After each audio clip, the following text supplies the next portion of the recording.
பீகார் மாநிலத்தில் 243 தொகுதிகளிலும் பதிவான வாக்குகளை எண்ணும் பணிகள் தொடங்கி நடைபெற்றுக் கொண்டிருக்கிறது. அங்கு இருக்கக்கூடிய அனைத்து வாக்கு எண்ணும் மையங்களிலும் ஒரே நேரத்தில் வாக்கு எண்ணிக்கை தொடங்கியுள்ளது.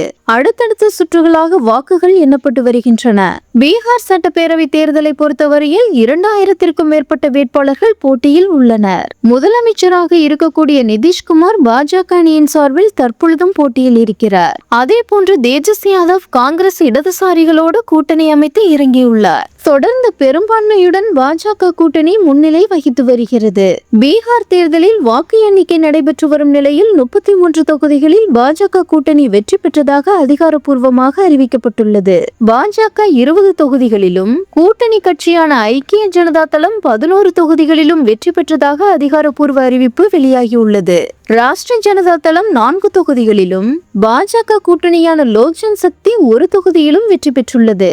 பீகார் தேர்தலில் ஏஐஎம்எம் கட்சி 2 தொகுதிகளிலும், காங்கிரஸ் கட்சி 1 தொகுதியிலும் வெற்றி பெற்றுள்ளதாக அறிவிக்கப்பட்டுள்ளது.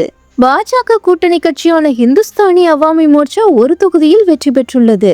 பீகார் தேர்தல் முடிவு நல்ல நிர்வாகத்திற்கு கிடைத்த மாபெரும் வெற்றி என பிரதமர் மோடி தெரிவித்துள்ளார். இது தொடர்பாக பிரதமர் மோடி தனது எக்ஸ் தளத்தில், பீகார் தேர்தல் முடிவு நல்ல நிர்வாகத்திற்கு கிடைத்த மாபெரும் வெற்றி என்றும், தேசிய ஜனநாயக கூட்டணி ஆட்சியில் சிறப்பான செயல்பாடுகளுக்கு மக்கள் கொடுத்துள்ள பரிசு என்றும் குறிப்பிட்டுள்ளார்.